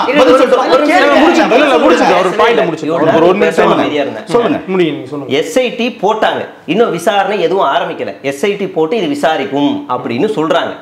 சிபிஐ ஒரு கைப்பாவை, பாஜகவோட கைப்பாவைன்னு சித்தரிச்சது தாவேகா மட்டும்தான். அதிமுகவோ திமுகவோ அந்த வழக்கோடைய தன்மையை பொறுத்து ஒரு விஷயம் நடக்குது அப்படின்னா அது சிபிசிஐடி சொல்றது கேளுங்க. அந்த இந்த இப்போ எஸ்ஐடியோ இல்ல சிபிசிஐடியோ விசாரிக்கிறாங்க, இது சரியா போகல, இது ரொம்ப ஸ்லோவா இருக்கு அப்படின்னா அதை சிபிஐக்கு மாத்துவாங்க. இது அதிமுகவும் பண்ணியிருக்கு, திமுகவும் பண்ணியிருக்கு. ஆனா சிபிஐனாலே இது பாஜகவோட கைப்பாவை தான், அந்த அதுகிட்ட எந்த வழக்குமே போகக்கூடாதுன்னு ஒரு பாயிண்ட்ல வந்து நிக்கிறாங்கல்ல, அது எந்த கட்சியும் செய்யல. சரி, ஒரு நிமிஷம் சரிங்களா? இப்ப இந்த வழக்கு உச்சநீதிமன்றத்துக்கு போகுது. 2 ஃபேக் மனு வருது. 2 ஃபேக் மனு வருது. ஃபேக் உங்களுக்கு யார் ப்ரூவ் பண்ணா? இப்போ சுப்ரீம் கோர்ட்ல வெட்டிக்கு வந்துச்சா? ஆமா, சம்பந்தப்பட்டவங்களே வீடியோ கான்ஃபரன்ஸ் அவங்க பேசி இருக்காங்க. அதை விசாரிக்கிறதுக்கு சுப்ரீம் கோர்ட் சொல்லிருக்கு. அவங்க விசாரிக்க சொல்லிருக்காங்க. இருங்க ஒரு நிமிஷம் இருங்க. இது ஃபேக்கா இருந்தா என்ன, ஃபேக் இல்லனா என்ன, சிபிஐ விசாரிக்கட்டும் அப்படின்னு சொல்றாங்க. கரெக்ட். இப்ப பாஜகவோட கைப்பாவையா சிபிஐ இருக்கு. நாங்க கேட்ட தீர்ப்பு உச்சநீதிமன்ற ஓய்வு பெற்ற நீதிபதி. ஆனா எங்களுக்கும் எதிராக தீர்ப்பு வந்திருக்கு, திமுக போட்ட அரசாங்கத்துக்கு எதிராகவும் தீர்ப்பு வந்திருக்கு. ஓகே இது வந்து எங்களுக்கு தேவை சிபிஐ வேணாம், ஆனா உச்சநீதிமன்றத்துல இருந்து ஒரு நீதிபதி தான் விசாரிக்கணும் அப்படின்ற ஒரு ஸ்டாண்ட் எடுக்கும். எந்த ஏஜென்சின்ற ஒரு கேள்வி சொல்றேன், எந்த ஏஜென்சின்ற ஒரு கேள்வி வரல. சென்ட்ரல்ல இருந்து அப்பாயின்ட்மென்ட் ஐயா, எந்த ஒரு சுப்ரீம் கோர்ட் ஜட்ஜோ ரிட்டையர்ட் ஜட்ஜ் வந்து களத்துல இன்வெஸ்டிகேட் பண்ண முடியாது. அதுக்கு ஏதோ ஒரு இன்வெஸ்டிகேஷன் ஏஜென்சி தான் போட்டு அதுதான் கேக்குறேன். எந்த ஏஜென்சி ஒரு கேள்வி வரல. சிபிஐ ஆதரிச்சு தான் போயிருக்கீங்க. இல்லங்க, நான் பதில் சொல்லிட்டேன், மக்கள் பாக்குறவங்க தெளிவா புரிஞ்சிருக்கும். சிபிஐ கேட்கல, சுப்ரீம் கோர்ட் கேட்டோம். சுப்ரீம் கோர்ட்ல ரிட்டையர்ட் ஜட்ஜ் வந்து அவங்க பேனல் போட்டுட்டாங்க. அவங்களுக்கு பேசக்கூடிய ரிப்போர்ட் பண்ணக்கூடிய ஆட்களை அவங்க சிபிஐல இருந்து தேர்வு எடுத்திருக்காங்க. அதை கிராஸ் ரிவ்யூ பண்றதுக்கு 2 ஐபிஎஸ் அதிகாரிகள், தமிழ்நாடு ஐஜி லெவலில் இருக்கக்கூடிய தமிழ்நாடு கேடர் 2 ஐபிஎஸ் அதிகாரிகள் தமிழகத்தை சேராதவர்கள் இருக்கணும்னு சொல்லிட்டாங்க. அது ஒரு தனி ப்ராசஸ். நான் என்ன சொல்றேன், அதுல வந்து சிபிஐ ஆதரிச்சாங்க இல்லைன்ற நிலைப்பாட்டுக்கு வரல. நீங்க சிபிஐ இதுக்கு முன்னாடி கேட்ட கேள்வி ஒன்று இருக்குல்ல, ஏன் தமிழக காவல்துறை போட்ட எஸ்டிக்கு எதிராக நீங்க மேல்முறையீடு போனீங்கன்னு, அதுக்கு நான் முதல்ல பதில் சொல்லிடுறேன். இந்த இடத்துல நான் இந்த கேள்வி முதல்லயே சொன்னேன். இந்த இடத்துல இந்த கேஸை பொறுத்த வரைக்கும் 2 பேர் வாதி பிரதிவாதினா ஒருத்தர் மேல குற்றம் சொல்லக்கூடியது தமிழக வெற்றி கழகம், ஏன்னா அந்த இடத்துல ஈவென்ட் நடத்தினவங்க. இன்னொன்னு தமிழக காவல்துறை அந்த இடத்துல ஈவெண்ட்டை நடக்க பெர்மிஷன் கொடுத்தவங்க, அந்த இடத்துக்கு பாதுகாப்பு கொடுத்தவங்க. இந்த 2 பேர்ல யாரோ ஒருத்தர் குற்றவாளியா இருக்கக்கூடிய வாய்ப்புகள் அதிகம். 2 பேர் மேலேயும் தப்பு இல்லைங்க, ஆக்சிடென்ட்னு வந்தா அது ஒரு தனி கேஸ். 2 பேர்ல யாரோ ஒருத்தர் மேல குற்றம் வரதுக்கான வாய்ப்பு இருக்கு. அப்போ அந்த தமிழக காவல்துறையே இதை விசாரிப்பது இஸ் அகைன்ஸ்ட் நேச்சுரல் ஜஸ்டிஸ். உங்க மேல நான் ஒரு கேள்வி கேட்டேன். நீதிபதி யாருன்னு தெரியுமா? தெரியுங்க, ஜல்லிக்கட்டுக்காக ஆதரவா பேசினவர். அது உச்சநீதிமன்றங்க. எஸ்ஐடி உயர்நீதிமன்றம் எஸ்ஐடி கொடுத்ததுல அதை விசாரிக்கிறது படிச்சேன், நீங்களே சொல்லுங்க. அவர் தமிழ்நாடே கிடையாது, முன்னாள் சிபிஐ அதிகாரி தான் அவர். அதுல உங்களுக்கு என்ன பிரச்சனை? நீங்க ஜட்ஜ் சொல்றீங்களா? எஸ்ஐடியே தமிழ்நாடு எஸ்ஐடி அதிகாரி சொல்றீங்க, நீங்க ஜட்ஜ் சொல்றீங்களோன்னு நினைச்சேன். உயர்நீதிமன்றம் எஸ்ஐடி அறிவிக்கிறாங்க, அதுக்கு ஒருத்தர நியமனம். அவர் இப்ப எந்த ஸ்டேட் கேடர்ல இருக்காரு, யார்கிட்ட டெபுடேஷன்ல இருக்காரு? அவர் தமிழ்நாடு சார்ந்தவர் இல்ல. அப்புறம் அவர் தமிழ்நாடு காவல்துறை இல்லையா? ஆமா, அவர் தமிழக காவல்துறை டிஎஸ்பி, முன்னாள் சிபிஐ. அவர்ல என்ன பிரச்சனை? நீங்க கேட்டது தமிழ்நாடு இல்ல. சிபிஐ எப்படி ஒர்க் ஆகும் உங்களுக்கு சொல்லிடுறேன். நான் அந்த ஃபீல்ட்ல அதை தான் படிக்க பாடு எடுக்கிற வேலை இருந்து. ஒரு சிபிஐக்குன்னு தனியாக வந்து டைரெக்டாக வந்து இந்த ஐபிஎஸ் ஆஃபீஸர் கேடரில் ஆள் இருக்க மாட்டாங்க. சிபிஐக்குன்னு எஸ்எஸ்சி லெவலில் வேலைக்கு ஆள் எடுப்பாங்க. சப் இன்ஸ்பெக்டர், இன்ஸ்பெக்டர் ரேஞ்சில் அவங்க போவாங்க. நீங்கள் ஐபிஎஸ் அதிகாரிகள் வந்து ஒரு கேடருக்கு தான் அசைன் பண்ணுவாங்க. தமிழ்நாடு ஐபிஎஸ், ஆந்திரா ஐபிஎஸ், தெலுங்கானா ஐபிஎஸ்னு. அந்த ஐபிஎஸ் அதிகாரிகளை நீங்கள் வந்து அது என்ஐஏவாக இருக்கலாம், சிபிஐயாக இருக்கலாம், இல்லை சப்போஸ் இடிக்கு சப்போர்ட் தேவைப்பட்டா, இபியில் பொதுவாக ஐஆர்எஸ் இருப்பாங்க, சப்போர்ட் தேவைப்பட்டா இங்கேருந்து அவங்களை வாங்கிக்குவாங்க. சென்ட்ரல் டெபுடேஷன் சொல்லுவாங்க. அந்த டெபுடேஷனில் அவங்க வேலை பார்ப்பாங்க. அந்த டெபுடேஷன் பீரியட் முடிஞ்சோன்னா அவங்க திரும்ப ஸ்டேட் கேடர்ஸ்க்கு ரிட்டர்ன் ஆயிடுவாங்க. சிபிஐல வேலை செஞ்சது நீங்க சொல்லக்கூடிய அதிகாரியுடைய ட்ராக் ரெக்கார்ட் நான் அவரை மதிக்கிறேன், எனக்கு அதில் மாற்று கருத்து இல்லை. நான் அவர் மேலே பர்டிகுலர் ஒரு தப்பு நான் சொல்லலை. அவர் எந்த கேடர், அந்த அவர் யாருக்கு ரிப்போர்ட்டிங் அதிகாரி? இப்போ நீங்க தமிழக காவல்துறை நான் சொல்றேன் இல்லைங்களா, அவர் வந்து ஒரு ஐபிஎஸ் ஒரு எஸ்பி கேடர்ல இருக்கிற போலீஸுக்கு ரிப்போர்ட் அடிக்க மாட்டாரு. அந்த தீர்ப்பு படிச்சீங்களா? டைரக்டா நீதிபதி உயர் நீதிமன்றத்துக்கு அவர் ரிப்போர்ட் கொடுக்கும். கரெக்ட். அவர் ஹையரார்கி படி யாருக்கு கீழே வேலை செய்யறாரு? ஒரு டிஜிபிக்கு கீழே ஐஜி, ஏடிஜிபி கீழே ஐஜி, டிஐஜி, அதுக்கு கீழே எஸ்பின்னு ஒரு ஹையரார்கி வருது இல்லைங்களா. இந்த இடத்துல நான் மைக்கேல் பட்டி கேஸை வந்து உங்களுக்கு ரெஃபர் பண்றேன். மைக்கேல் பட்டியில் வந்து ஒரு கேஸ் ஒன்று வருது. அந்த கேஸுக்கு இதுக்கு சம்பந்தம் இல்லை, அது வந்து பாஜக அவங்க போட்டாங்க. நான் அதுக்குள்ளே போல அந்த இன்வெஸ்டிகேஷன் வருமா, அந்த இடத்துல எஸ்பி வந்து ஒரு கருத்து தெரிவிக்கிறார். அந்த கருத்து இந்த கேஸோட போக்க இன்வெஸ்டிகேஷனை பாதிக்கும்னு ஒரு பிரச்சனை வந்து தான் மைக்கேல் பட்டி சிபிஐக்கு ரெஃபர் ஆகுது. அந்த கேஸ் அதுக்கப்புறம் வெர்டிக்ட் வந்து இல்லை, அந்த கேஸ் அதுக்கு முகாந்திரம் முடிஞ்சிருச்சு சிபிஐ விசாரிக்கும் போது. ஆனால் ஏன் அந்த கேஸ் சிபிஐக்கு போச்சு கோர்ட்டு கொடுத்தாங்கன்னா, இன்வெஸ்டிகேஷன் ஆஃபீஸரோட மேலதிகாரி ஒருத்தர் ஒரு கருத்தை சொல்லும்போது அந்த கருத்து இந்த விசாரணையின் போக்கை பாதிக்கக்கூடிய வாய்ப்பு உண்டு. அப்போ இந்த விசாரணையில் ஒரு தொய்வோ ஒரு டைவர்ஷனோ இருக்க வாய்ப்பு உண்டு, போக வேணான்றது தான் அண்டர்ஸ்டாண்டிங். அதே போல் இங்கே ஒரு எஸ்பி கேடரில் இருக்கிற ஒருத்தர் இன்வெஸ்டிகேட் பண்ணுறாரு, நீங்கள் அஸ்ராக் சார் சொன்னீங்கன்னா, அதுக்கு மேலே இருக்கக்கூடிய ஏடிஜிபி அவர்களோ, டிஜிபி அவர்களோ, ரெவன்யூ செக்ரட்டரி அவர்களோ, தமிழக அரசோட செய்தி தொடர்பாளர் அவங்க வந்து ஒரு ப்ரெஸ் மீட் கொடுக்கும்போது அதில் வந்து அவங்க டீட்டெயிலாக ஒன்று கொடுக்கும்போது இது இவங்க வந்து ஃபோன் பண்ணி சார் அப்படி ரிப்போர்ட் எழுதுங்கன்னு சொல்லுவாங்க. நான் சொல்லலை, நான் எல்லாரையும் மதிக்கிறேன். ஆனால் இது அந்த விசாரணையின் போக்கை பாதிக்கக்கூடிய ஒரு வாய்ப்பு உண்டு. சிபிஐ மீதான உங்களுடைய விமர்சனம் என்ன நிலையில் இருக்கு? சிபிஐ வந்து ஆதவர்ஜன் அவர்கள் விமர்சிச்சாரு, நேரடியாக போர்டு பிடிச்சி நின்னாங்க. அந்த விமர்சனம் அப்படியே இருக்கா, மாத்திட்டீங்களா? நான் தாவேக்கால ஃபர்ஸ்ட் டைம் ஃபார்மோஸ்ட் தாவேக்கால என்ன நிலைப்பாடு? தாவேக்கா நிர்வாகி தாவேக்கா தான் கூப்பிட்டு கேட்கணும். நீங்க விஜய் ஆதரவாளர்னு சொல்லி தான் தாவேக்கா ஆதரவாளர் இல்லையா? அப்ப தாவேக்கா என்ன நிலைப்பாடு இருக்காங்க? சிபிஐ மேல ஒரு தனி மனுஷனா எனக்கு எந்த ஒரு விமர்சனம் கிடையாது. உங்களுக்கு இல்லைங்க, தாவேக்கா பார்ட்டியா? அது தாவேக்கா தான் சொல்லணும். நீங்க தாவேக்கா ஆதரவாளர்னா உங்ககிட்ட நான் தெளிவா தானே சொல்றேன். எனக்கு சிபிஐ கிட்ட இந்த கேஸ் கொடுத்து சுப்ரீம் கோர்ட் அந்த கேஸை ஏன் கொடுத்திருக்காங்கன்னா, அந்த ஜட்ஜ் இப்போ நீங்க சொல்ற பாயிண்ட் என்ன? நீங்க சொல்ற பாயிண்ட் என்ன அப்படின்னா, தாவேக்கா இப்ப சிபிஐ ஆதரிச்சா அனந்தஜித்துக்கு ஓகே, தாவேக்கா திடீர்னு சிபிஐ எதிர்த்தா அனந்தஜித்துக்கு ஓகே. என்னோட தனிப்பட்ட நிலைப்பாடு, நான் வந்து தமிழக காவல்துறையில இப்ப வந்து கிரிட்டிசிசம் சுப்ரீம் கோர்ட்ல கேட்டு ஏன் அதை நீக்கினீங்கன்னு கேட்கிற நண்பர், நான் அதுக்கு அதுக்கே என்ன சொல்றேன், எனக்கு அவர் அஸ்ராகார் ஐபிஎஸ் மேலயோ இங்க இருக்க ஏடிஜிபி டிஜிபி அதை விட்டுருங்க. யார் மேலயும் எனக்கு எந்த விமர்சனமும் கிடையாது. லா என்ஃபோர்ஸ்மென்ட் விட்டுருங்க. சிபிஐ மேல பதில் புரிஞ்சுங்க. அதுதான் சிபிஐ மேல நீங்க இல்ல, நீங்க கேக்குற மாதிரி டிக்கல் அடிக்க முடியாது. பதில் நான் பதிலா தான் சொல்வேன். பதில் தான் கேக்குறேன். அது விமர்சனம் என்ன ஆச்சு சொல்றேன், ஃபுல்லா கேட்டுக்கங்க. நான் அந்த யார் மேலேயும் தனிப்பட்ட விமர்சனம் இல்லை. எனக்கு இவங்க எல்லாருமே வந்து நேர்மையாளர்கள், எல்லாருமே வந்து திறமையாளர்கள்ன்ற ஒரு நம்பிக்கை இருக்கு. அந்த விசாரணை என் போக்கு எப்படி போதோ அதை வச்சு தான் தீர்ப்பு என்னோட வந்து கருத்து சொல்ல முடியும்.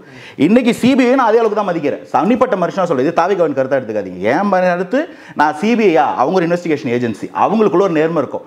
மேல இருந்து அரசியல் குறுக்கீடுகள் அதுவும் எல்லா மட்டத்திலும் இருக்கும். பட் பொதுவா அந்த வேலைக்கு படிச்சுட்டு வந்து அந்த இன்வெஸ்டிகேஷன் பண்றவன், நான் போறேன் லஞ்சம் வாங்குறேன் இந்த கட்சிக்கு வேலை செய்யறேன்னு வரல. அவருடைய கருத்தோட நேரடியா முரண்படலாமே, தப்பு ஒண்ணு இல்லையே. எனக்கு என்ன பிரச்சனை, அது அவர் கருத்து. அவர் தவறா சொல்லிருக்கலாம், ஆதவர்சன் தவறா சொல்லிருக்கலாம், இவர் சரியா சொல்றாரு. என் கருத்து தான் சொன்ன, அவர் கருத்துக்கு நான் பதில் கருத்து சொல்லல. நான் அதுதான் கேட்டேன் உங்ககிட்ட. நான் முதல்வர் சொல்றேன், அவர் முதல்வர் ஆயிடுமா? அவர் கருத்து அது, என் கருத்து, அவர் கருத்துக்கு பதில் சொல்லுங்க. அதனாலதான் நான் உங்ககிட்ட கேட்டேன். ஒரு கேள்வி. கரூர் ஸ்டாம்பேட்டுக்கு தீர்வு வேணும்னு வேணாம்னு நினைக்கிறேன். உடனே தீர்வு வேணும், இதுல வந்து சதி நடந்திருக்கு, அதுக்கு தீர்வு வேணும்னு நினைக்கலையா? நினைக்கிறாங்க. சிபிஐக்கு இப்ப வழக்கு இருக்கு.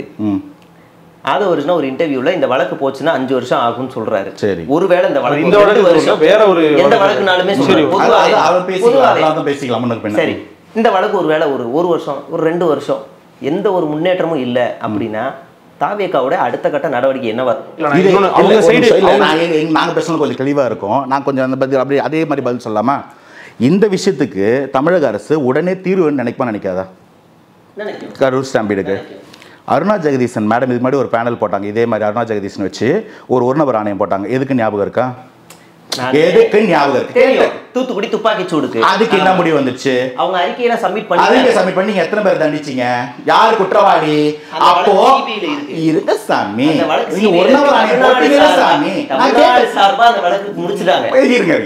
தமிழ்நாடு சார்பா நீங்க எத்தனை பேரை சஸ்பெண்ட் பண்ணீங்க? எத்தனை பேரை குற்றப்பத்திகளை சேர்த்தீங்க? யாருக்கு நீதி வாங்கி கொடுத்துட்டீங்க? இருங்க வரேன். உங்களுக்கு நீதி வேணும்னா அப்ப நீங்க போலாமா? அருணா ஜெகதீசன் மேடம் வந்து நீதி வாங்கி கொடுத்துருவாங்க, ரிப்போர்ட் கொடுத்தா நீதி வந்துருமா? அப்போ உங்களுக்கு சிபிஐ வேணா, அருணா ஜெகதீசன் வந்து இதுக்கு முன்னாடி ட்ராக் ரெக்கார்ட். நான் கேட்குறேன், தூத்துக்குடி துப்பாக்கி சூடு நடந்தவனை எல்லாத்தையும் அரஸ்ட் பண்ணி உள்ள போடணும், மர்டர் கிரைமா போடணுன்றது அன்னைக்கு இருந்த ஒரு பெரிய வேண்டுகோள். அன்னைக்கு ஆட்சிக்கு வந்தோம் நம்ம இதை பண்றோம். தீர்வு வந்துருச்சா? இன்னொரு கேஸ் சொல்லிடுறேன். நம்மளுடைய ஜெயராஜ் ஃபீனிக்ஸ் மரணம், அந்த கேஸும் இதே மாதிரி கொடுத்தோம். அன்னைக்கு அது வந்து இவ்வளோ பேரை கொண்டு வந்து ஜெயிலில் போட்டாச்சு. சார்ஜ் ஷீட் ஃபைல் பண்ணிட்டீங்களா? நாங்கள் உங்களுக்கு நீதி வாங்கி கொடுப்போம்னு சொன்னீங்கல்ல திமுக ஆட்சிக்கு வரும்போது. இன்னைக்கு வரைக்கும் எத்தனை காவல்துறையினரோட பேரை சார்ஜ் ஷீட்டில் ஏற்றிருக்கீங்க? எத்தனை பேருக்கு இந்த 5 ஆண்டுல நீதி வாங்கி கொடுத்துருக்கீங்க, அவங்க தண்டனை வாங்கி கொடுத்துருக்கீங்க? உங்களுக்கு நான் சொல்ல பாயிண்ட் என்னன்னா, இந்த மாதிரி பேசணும்னு வச்சுக்கோங்களேன், 10 கேஸ் இருக்கும். ரெண்டாவது, நான் சிபிஐக்கு வக்கீல் கிடையாது. சிபிஐ சாதிச்சதெல்லாம் ட்ராக் ரெக்கார்ட் எடுத்து பேசாது. நீங்க சிபிஐ வக்கீல் கிட்ட பேசணும். அவர் என்ன சொல்றாரு? நீங்க சொல்றது ஒரு நியாயம் இருக்குன்னா, இன்னைக்கு இந்த கரூர் ஸ்டாம்பீடு பிரிசைஸா அந்த பாயிண்ட்குள்ள வரும். தாண்டி போனா எனக்கு அது ஒரு விஷயம் வருவோம். தாவேகா வந்து மாற்று கிடையாது. தாவேகா நோக்கி ஒரு கேள்வி கேட்டா நீ ஒழுங்கான்னு திரும்ப அவர் என்ன சொல்றாருன்னா, பதில் சொன்னா ஒரு நிமிஷம் கேள்விக்கான ஸ்ட்ராங் பதில் நான் சொல்லிடுறேன். அவர் என்ன கேக்குறாரு அப்படின்னா, விசாரிக்கிறது ஒரு ஏஜென்சி வேணும், கோர்ட் ஒரு டீம் நியமனம் பண்றாங்க. அப்ப எந்த ஏஜென்சி வச்சு விசாரிப்பாங்கன்ற கேள்வி. அதுதான் நானும் சொல்றேன். இந்த வழக்கு சிபிஐ விசாரிக்கட்டும். நான் எதிர்பார்க்குற என்ன பதில்னா, 1 வருஷமோ 2 வருஷமோ இது தேய்மானமாகவே இருக்குது. உங்களுடைய அடுத்த கட்ட நடவடிக்கை என்னவா இருக்கும்னு கேட்குறேன். இல்லை நான் இதை வந்து மேல்முறையீடு பண்ணணும், இதை ஃபாஸ்ட் ஆகணும், அப்படி ஏதாவது நடவடிக்கை எடுப்பீங்களான்னு நான் கேட்குறேன். ஆனால் அந்த பதில் என்ன வருதுன்னா, அந்த வழக்கு பத்தியா, அப்படி வருதா, இந்த பதில் வருது. அப்ப நான் மாற்று இல்ல, திமுக ஒரு கேள்வி கேட்டா அதிமுக நீ ஒழுங்கான்னு கேட்கும், அதிமுக பதில் கேட்டா திமுக நீ ஒழுங்கான்னு கேட்கும். இதே அரசியல தாவேகா பண்ணுது. அப்ப மாற்று யாரு? பதில் சொல்லவா? நான் பதில் சொல்றேன்னு சொல்லிட்டு இருக்கேன். இன்னைக்கு இந்த கேஸ் நீங்க சொன்ன மாதிரி முன்னாடி எஸ்ஐடிக்கு நீங்க ஒன்று சொன்னீங்கல்ல, அந்த பதில் நான் மதிச்சேன். ஆனா நான் ஏன் எஸ்ஐடி வேணான்றதுக்கு ஒரு விளக்கமான காரணம் சொன்னேன். அவங்க தமிழக காவல்துறை அவங்க இந்த கேஸ்க்குள்ள இருக்கிறாங்கன்னு. அதே போல இன்னைக்கு நீங்க சொல்ற மாதிரி இந்த சிபிஐ கோர்ட்டோ, இந்த சிபிஐக்கு இன்வெஸ்டிகேஷன் பேனலோ ரொம்ப அவங்க எடுத்துக்கூடிய டைமோட நிறைய எடுத்தாங்கன்னா, நம்ம ஆப்வியஸ்லி போயிட்டு இதை கொஞ்சம் ஸ்பீடப் பண்ணுங்க, எங்களுக்கு சீக்கிரம் நியாயம் தெரியணும்னு கேட்கலாம். அவங்க இப்போ தான் ஃபஸ்ட்டு கட்ட நடவடிக்கை எடுத்திருக்காங்க. அந்த இடத்துல இருந்து அவங்க தமிழ்நாடு எஸ்ஐடி கிட்ட இருந்து ரிப்போர்ட்ஸ் வாங்கி கேதர் பண்ணி அவங்களோட இன்வெஸ்டிகேஷன் ஸ்டார்ட் பண்ணியிருக்காங்க. என்னுடைய புரிதல், இது உண்மையாக இருக்கலாம் இல்லாமல் இருக்கலாம், நான் நம்புறது என்னென்னா, ஒருவேளை சிபிஐ வந்து கரூர் டிஸ்ட்ரிக்டில் இன்வெஸ்டிகேஷன் பண்ணிட்டு இருக்கிறதுனால அந்த இடத்துக்கு தாவேக்கா போகக்கூடாதுன்றதுனாலோ வேற இடத்துல நீங்க வேணா அதை மீட் பண்ணிக்கங்கன்னு பர்மிஷன் கொடுத்துருக்காங்களா? நான் சொன்னது என்னோட அசம்ஷன் சொன்னேன். அப்படி இருக்கும் பட்சத்தில் ஏன்னா சுப்ரீம் கோர்ட்டு கிட்ட கேட்டிருந்தாங்க, இந்த இடத்துல ஒரு கேஸ் நடந்துகிட்டு இருக்கு, நாங்க கொடுத்துருக்கோம், அந்த மக்கள் ஆறுதல் தெரிவிக்காங்க, நான் போகணும்னு சொல்லி அந்த பெர்மிஷன் கேட்கும்போது மேபி சுப்ரீம் கோர்ட் அந்த மாதிரி ஒரு நிலைப்பாடு எடுத்தால் மேபி தாவேக்கா வேற இடத்துல நடத்த வாய்ப்பு இருக்கு. முடிச்சிடறேன், இந்த கேஸை முடிச்சிடறேன். அந்த வகையில் சிபிஐ ஸ்லோ டவுன் ஆச்சுன்னா அன்னைக்கு தாவேக்கா கேட்கும். இன்னைக்கு ஆரம்பிக்கும் போதே மாத்தவோ இல்ல ஸ்பீட் அப் பண்ணணும்னு சொல்றது நியாயமா இருக்காது, கேட்பாங்கன்றத எனக்கு ஒரு சந்தேகம் வருது. இப்ப கரூருக்கு விஜய் போறது சிக்கலாகும் அப்படின்னு சிபிஐ நினைக்க ஒரு அசம்ஷன் சொல்றீங்க, தெளிவா சொல்லுங்க. எனக்கு புரியும். நான் சொல்றேன், நான் கேட்பீங்கன்னு நினைச்சேன். இப்போ வந்து அதை உங்களுக்கு ஆரம்பத்தில் நான் சொல்லியிருந்தேன், ரிப்பீட் பண்றேன். இப்போ வந்து அந்த கேஸ் நடந்திருக்கும் போது அந்த இடத்துல வந்து 2 பேர் மேல, ஒன்னு வந்து ஈவென்ட் நடத்தினவங்க, இன்னொன்று அந்த ஈவெண்ட்டுக்கு பெர்மிஷன் கொடுத்தவங்க பத்தி இந்த இடத்துல ஒரு பிரச்சனை நடந்திருக்கு, இதுல என்ன ஆக்சிடென்ட் என்ன தவறுகள்னு சிபிஐ இன்வெஸ்டிகேட் பண்ணிட்டு இருப்பாங்க. இந்த இடத்துக்குள்ள அந்த தாவேக்கா இல்ல அந்த இருந்தக்கூடிய காவல்துறையில் இருந்து செயல்பட்டாங்கன்னா எப்படி இருக்கும்னா, அந்த சாட்சிகளோ சந்தர்ப்பங்களோ கலைப்பாங்க அப்படின்னு யாராவது ஒருத்தர் குற்றச்சாட்டு வைக்கிறதுக்கான வாய்ப்பு இருக்கும். இப்போ தாவேக்கா அங்கே போறாங்கன்னு வச்சுக்கோங்களேன், நாளைக்கே நண்பர் சேகோரா வந்து நீங்க போய் அங்கே 41 குடும்பங்களை சந்திச்சதுனால, அந்த கட்சி தலைவர் போய் சந்திச்சதுனால அந்த குடும்பங்கள் வந்து இன்ஃப்ளூயன்ஸ் ஆயிட்டாங்க அப்படின்னு நீங்க ஒரு குற்றச்சாட்டு வைக்க முகாந்திரம் வரக்கூடாது. அப்போ சுப்ரீம் கோர்ட் கிட்ட பெர்மிஷன் கேட்கணும், நாங்கள் போறேன், நீங்க எப்படி எனக்கு வந்து ரூல்ஸ் கொடுக்குறீங்களோ நான் அந்த ரூல்ஸை ஃபாலோ பண்ணி அந்த மக்களை சந்திக்க விரும்புறேன், எனக்கு அவங்களுக்கு ஆறுதல் தெரிவிக்கணும், நான் அதுக்காக பெர்மிஷனாக காத்திருக்கேன்னு சொன்னா supreme court may take a call that ஒன்று நீ இந்த மாதிரி சந்தி, இல்லை அங்கே போய் சந்தி, இல்லை அங்கே சந்திக்காத, இங்கே சந்தி, இல்லை சந்திக்கவே கூடாது, இந்த கால் எடுக்க வேண்டியது சுப்ரீம் கோர்ட். அவங்க என்ன கால் எடுக்கிறாங்களோ அதுக்கேற்ப ஒரு செயல்பாடு ஒரு நிலைப்பாடு தாவேக்காக்கு வரும்ன்றது என்னுடைய legal understanding. That may not be true, but to an extent நான் இப்படி தான் லீகல் டேர்ம்ஸ் புரிஞ்சு வச்சிருக்கேன். அவங்க கிட்ட இன்வெஸ்டிகேஷன் அங்கே இருக்கும்போது சார் இந்த மாதிரி பிரச்சனை, நான் ஆனால் போய் பார்க்கணும், எனக்கு மனசு வருத்தமாக இருக்குது, எப்போ போகலான்னு கேட்டால் அவங்க ஒன்று சொல்லுவாங்கல்ல, அதை தொடர்ந்து இது நடக்க வாய்ப்புன்னு நான். ஓகே, இப்போ கரூர் சம்பவம் 2 பேர் மேலே குற்றச்சாட்டுகள் இருக்குது, ஒன்று திமுக ஒன்று தாவேக்கா. நீங்கள் சொல்கிற மாதிரி பார்த்தா தாவேக்காக்கு பெர்மிஷன்லாம் வேணும் அவங்களாம் நினைக்கும் அப்படின்றீங்க, திமுக போயிருச்சே. நான் திமுக எப்போ சொன்னேன்? இல்லை நான் சொல்கிறேன் திமுக இல்லை ஒரு நிமிஷம், நீதிமன்றம் பெர்மிஷன் கொடுக்கணும், அதில் சாட்சிகள் கலைக்கப்படும் அப்படியெல்லாம் நீங்கள் பேசிகிட்டு இருக்கீங்க. திமுக போயிருச்சு, தினமும் அங்கங்கே போயிட்டு எல்லா வேலையும் செஞ்சுக்கிட்டு இருக்கு, நீங்கள் அந்த குற்றச்சாட்டு வைக்கல, இவங்க போய் சாட்சியை கலைக்கிறாங்க, இதெல்லாம் வேகமாக பண்ணுங்க, அப்படி எந்த குற்றச்சாட்டும் கலைக்கிறாங்களா? பதில் சொல்லவா? நல்ல கேள்வி கேட்குறீங்க, காமெடியா பார்க்கும்போது சிரிப்பீங்க நீங்களே. ஒரு அரசுன்னும் போது இன்னைக்கு நீங்க முதல்வர் ஸ்டாலின் வந்து அவரே ஒரு வார்த்தை சொல்லியிருக்காரு, 2021 தேர்ந்தெடுக்கப்படும் போது எனக்கு ஓட்டு போட்டவனுக்கும் போடாதவனுக்கும் நான் சிஎம்னு. சரி, ஆனா அந்த கட்சிக்காரனுக்கு மட்டும்தான் ஒரு திமுக தலைவராக இருப்பார்.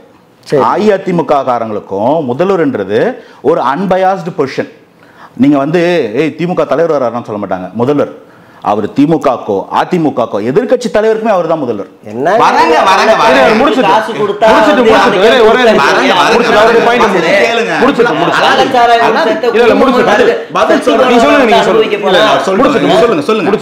போனது இந்த கெப்பாசிட்டி ஆஃப் பீயிங் முதல்வர், டிஜிபி, ஏடிஜிபி, அமைச்சர், அவங்க போனோம். நான் செந்தில் பாலாஜி போனேன்னு சொன்னா அங்க அன்பில் மகேஷ் அண்ணன் போலையா? துணை முதல்வர் போனார், அவர் அந்த தொகுதி எம்எல்ஏ, வேற என்ன?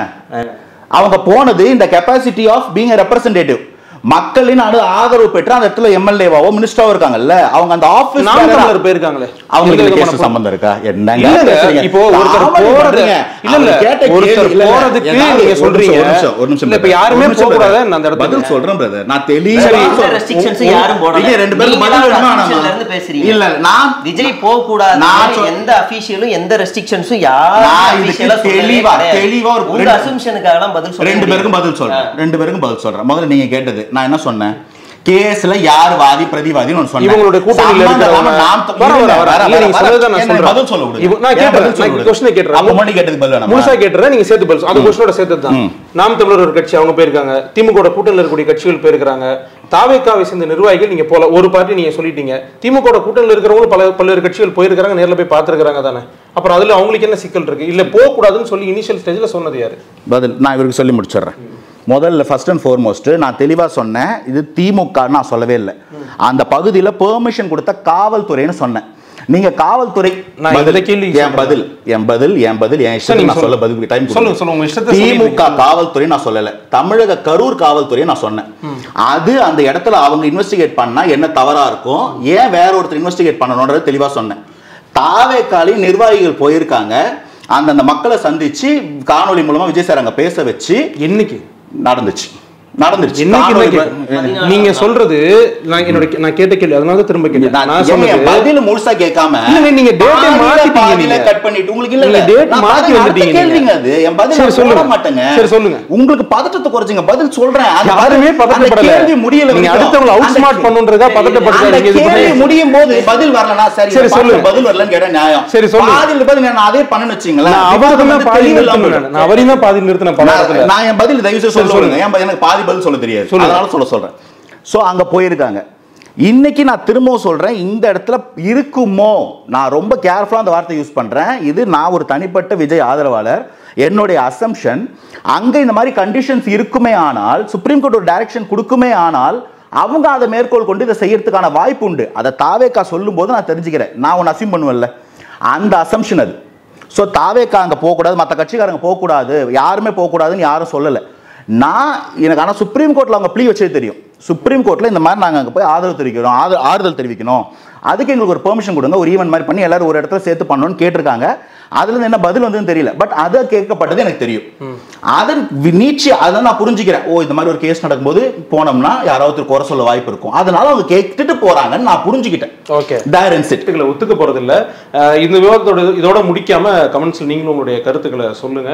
நம்முடைய நிறுவனத்துக்கு வந்து இந்த இவ்வளவு ரொம்ப பிரீஃபா இந்த உங்களுடைய கருத்துக்களை பதிவிட்டதுக்கு நன்றி ரெண்டு பேருக்குமே. Thanks for having.